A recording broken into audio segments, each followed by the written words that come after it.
नमस्कार विद्यार्थी मित्रांनो, ऑफिसर अकॅडमी कल्याण या यूट्यूब चॅनलवरती सर्व विद्यार्थी मित्रांचं मी सहर्ष स्वागत करतो.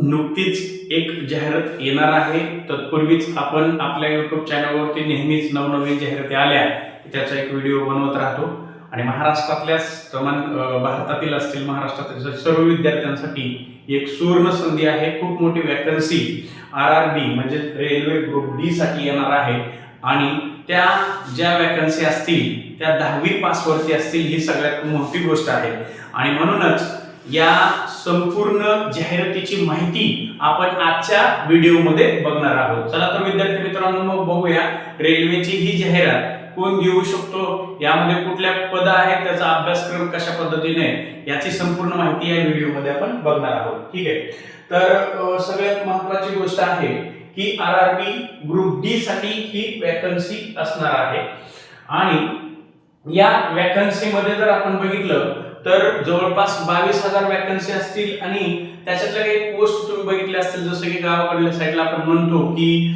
ट्रॅकमॅन असतील, असिस्टंट असतील, हेल्पर असतील, असिस्टंट सिग्नल असतील, असिस्टंट सिग्नल टेलिकॉम असतील, या सर्व वॅकन्सी या ठिकाणी तुम्हाला पाहायला मिळतील आणि त्या वॅकन्सी फक्त 10वी पास आणि काही पोस्ट साठी सगळ्यात महत्त्वाची गोष्ट आहे की काही पोस्ट साठी त्याला ITI ची गरज आहे. या सगळ्या पोस्ट आपण पाहतोय त्या पोस्ट मध्ये प्रत्येक पोस्टला वेगवेगळ्या वॅकन्सी आहेत, नंबर ऑफ वॅकन्सी, आणि संपूर्ण भारतात जर आपण विचार केला तर जवळपास 22,000 वॅकन्सी असणार आहेत. याची आपण सगळी डिटेल बघणार आहोत. तर टोटल ज्या वॅकन्सी आहेत ती जवळपास 22,000 वॅकन्सी आहेत. वॅकन्सी मध्ये वेगवेगळ्या पोस्ट आपण बघितल्या, त्यामध्ये ट्रॅकमॅन असतील, सिग्नल टेलिकॉम असतील वगैरे वगैरे. यामध्ये वेगवेगळ्या पोस्टच्या वॅकन्सी वेगवेगळ्या पद्धतीने आहेत आणि काही पोस्ट साठी 10वी पास आणि ITI ची गरज आहे. अदरवाइज सगळ्या पोस्टसाठी तुम्हाला 10वी पास वरती ही परीक्षा असणार आहे. अगदी याचे गोल्डन चान्स आहे संपूर्ण महाराष्ट्रातील विद्यार्थ्यांसाठी. आणि ही जी परीक्षा आहे ती बऱ्याच काळापासून आपण बघितलं असेल, रेल्वेची परीक्षा मराठीमध्ये सुद्धा देऊ शकतो.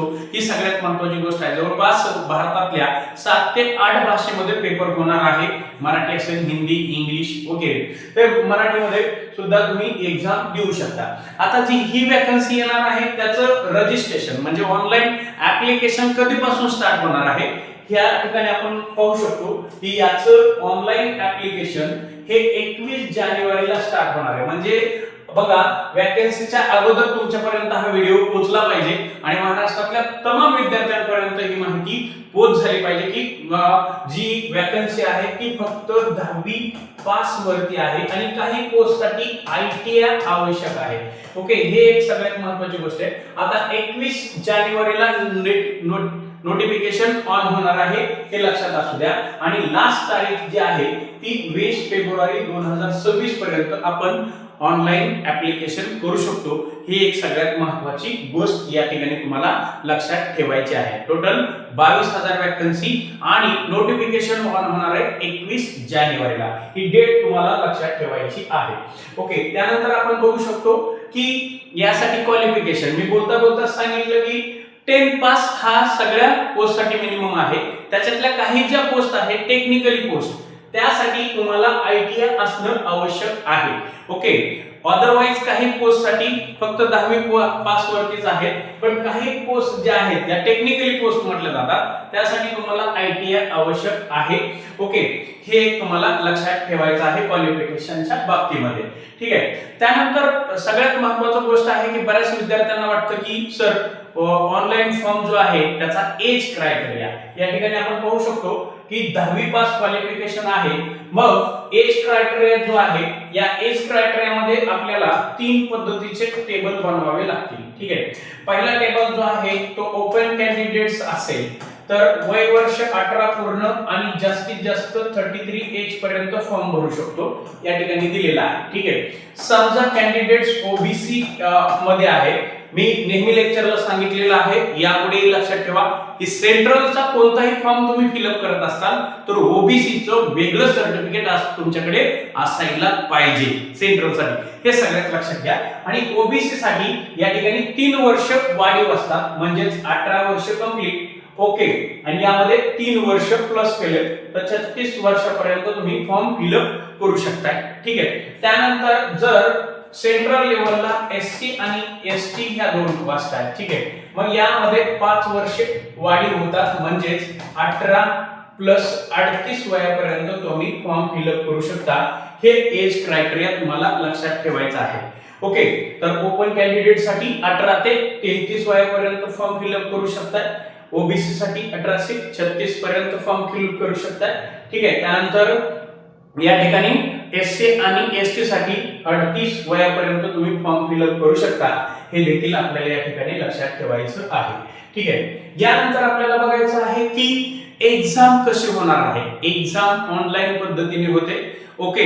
आणि ऑनलाईन पद्धतीला सिलेक्शन प्रोसेसला आपण म्हणतो सीबीटी टेस्ट, म्हणजे कॉम्प्युटर बेस्ड टेस्ट. ओके. आता या सीबीटी टेस्ट मध्ये तुमच्याकडे काय काय होणार आहे, तर म्हणजे फिजिकल टेस्ट कायसाठी होणार होते, डॉक्युमेंट व्हेरिफिकेशन होणार आहे, आणि शेवटी कोणत्याही पोस्टला तुम्ही गेला तर पोस्टला जॉईन करण्यापूर्वी मेडिकल टेस्ट घेतली जाते.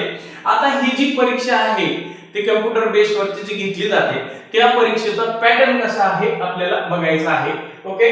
तर ठीक आहे. यानंतर आपल्याला बघायचं की 100 मार्काची तुमची परीक्षा घेणार आहे आरआरबी, आणि या 100 मार्कामध्ये आपण या ठिकाणी पाहू शकतो की या 100 मार्कामध्ये कुठले कुठले घटक या ठिकाणी तुम्हाला विचारले जाणार आहेत.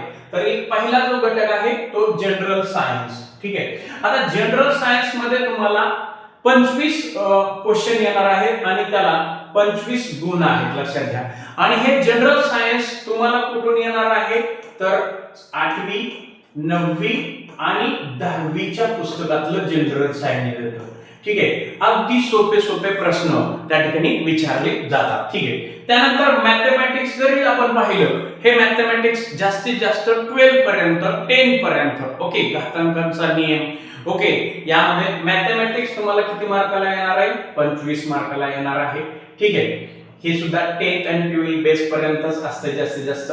ठीक आहे. त्याच्यानंतर आहे रिझनिंग. ठीक आहे. याला आपण म्हणतो बुद्धिमत्ता. बुद्धिमत्तेचे तुम्हाला 30 क्वेश्चन येणार आहे. ठीक आहे. आणि त्यानंतर चौथा जो पार्ट आहे त्याला आपण म्हणतो जीएस, जनरल अवेअरनेस. जीएस मध्ये मग सेंट्रल लेवलच्या काही घडामोडी असतील, ओके, स्टेट लेवलच्या काही घडामोडी असतील, यामध्ये 20 मार्काला तुम्हाला येणार आहे. ठीक आहे. अशा पद्धतीचा तुमचा म्हणजे सिलेबस असणार आहे. 4 टॉपिक तुम्हाला देणार आहे, जनरल सायन्स, त्यानंतर मॅथमॅटिक्स, रिझनिंग आणि जीएस, आणि 100 क्वेश्चन असतील, 100च गुण असतील, आणि सगळ्यात महत्त्वाची गोष्ट आहे की तुमच्याकडे 90 मिनिटाचा वेळ आहे. आणि ही जी परीक्षा आहे ती सीबीटी या पद्धतीने होणार आहे, ऑफलाईन पद्धतीने नाही, ऑनलाईन पद्धतीने आरआरबीच्या एक्झाम होतात, कुठले बी असतील. ओके. त्यामध्ये ही ग्रुप डी ची सुद्धा एक्झाम ऑनलाईन पद्धतीने होणार आहे. हे तुम्हाला लक्षात ठेवायचं आहे. आणि सिलेबस अशा पद्धतीने असणार आहे. ओके.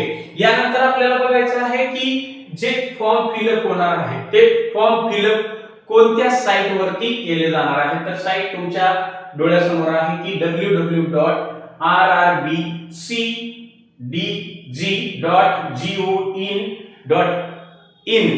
या वेबसाईट वरती तुम्ही 21 तारखेपासून ते 20 फेब्रुवारीच्या दरम्यान ऑनलाईन पद्धतीने अर्ज फिलअप करू शकता. ओके. हे एक तुम्हाला लक्षात ठेवायचं आहे सगळ्या गोष्टी. यानंतर सगळ्यात महत्त्वाची गोष्ट आहे की ऑफिसर अकॅडमी कल्याण या मार्फत विद्यार्थ्यांना आणखी काही माहिती चांगल्या पद्धतीने मिळाली पाहिजे, यासाठी आम्ही येत्या रविवारी म्हणजेच 11 जानेवारी या दिवशी मोफत मार्गदर्शन ठेवलेलं आहे. आणि या मोफत मार्गदर्शन मध्ये मी स्वतः तुम्हाला खूप चांगल्या पद्धतीने मार्गदर्शन करणार आहे. त्याचबरोबर आपल्यासोबत शिशिर रंजन सर, जे एसएससी बँकिंग रेल्वे मध्ये मॅथ आणि रिझनिंग खूप चांगल्या पद्धतीने शिकवतात, यांचंही मार्गदर्शन त्या मोफत कार्यशाळेमध्ये तुम्हाला मिळणार आहे. तरी ज्या कोणी विद्यार्थ्यांना या पोस्ट साठी कॅपेबल आहात त्यांनी नक्कीच रविवारी सेमिनार अटेंड करून आपण त्यांच्यासाठी सायंकाळी 6:30 वाजता म्हणजेच बरोबर 21 जानेवारीच्या दिवशी, ज्या दिवशी रेल्वेचं नोटिफिकेशन ऑन होतंय त्याच दिवशी संध्याकाळी नवीन बॅच चालू करणार आहोत. रविवारी तुम्ही सेमिनार अटेंड केल्यानंतर त्या बॅच मध्ये तुम्हाला संपूर्ण शिकवण्याची जबाबदारी, या व्यतिरिक्त टेस्ट सिरीज, या सर्व गोष्टींची माहिती इत्थंभूत पद्धतीने दिले